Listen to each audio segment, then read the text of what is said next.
שלום, אני רוצה לספר לכם סיפור על, אמיתי, על אימא שלא רואה את הבן שלה כבר שנתיים. הוא יחסית בוגר, בן 20, ולמעשה היה לה כמה ימים שהיא הייתה לה תחושה לא טובה. אז היא ניסתה כן להתקשר אליו כי היא לא חסומה לגמרי, אבל הוא לא ענה. היא גם שלחה הודעות והוא לא ענה. ואז בעצם היא התקשרה לאבא. היא כבר אין לה דברים, כאילו עניינים עם האבא, היא גם לא כועסת עליו, היא עשתה תהליך עומק רציני, עברה שינוי רציני. ואבא ענה לה, והוא אמר לה שהכל בסדר כמובן, והוא אמר לה שהוא יבקש מהבן שיתקשר, למרות שהיא לא התקשרה בשביל זה, אבל... והבן אכן התקשר, ובשיחה, כשהוא התקשר, היא שאלה אותו בעצם, למה אתה לא רוצה לפגוש אותי, לא רוצה לדבר איתי? עכשיו, חשוב לציין שהם גרים במדינות שונות, אבל בכל זאת היא שאלה אותו אם אני אבוא לבקר, אם תסכים לפגוש אותי.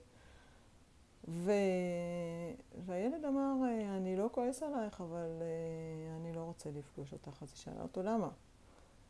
אז הוא אמר, בגלל אותם סיפורים שהיו פעם, שאת הבאת אלינו עובדים סוציאליים ובתי משפט וכל זה, ועשית לנו ממש בלגן, אני לא מוכן עדיין, לא מרגיש מוכן לפגוש אותך.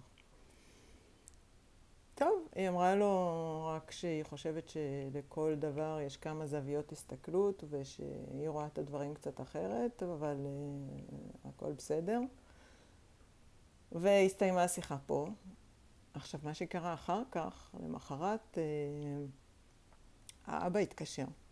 האבא התקשר ואמר לה, תקשיבי, הבן דיבר איתי ואמר לי מה ששאלת אותו, והוא אמר לי שהוא ענה שהוא לא מוכן לפגוש אותך, ואני חושב שזה לא בסדר.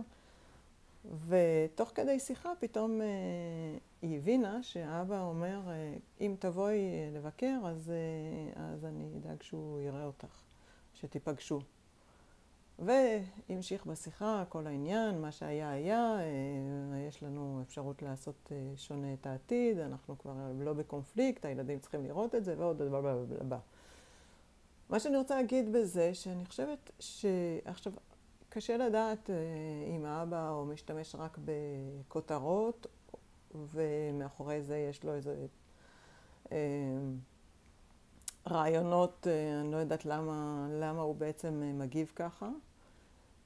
היא כמובן אמרה לו שבשביל שזה יהיה יותר מוצלח, חייב שהוא ייתן לו מסרים חדשים, מסרים על זה שכדאי ליצור קשר,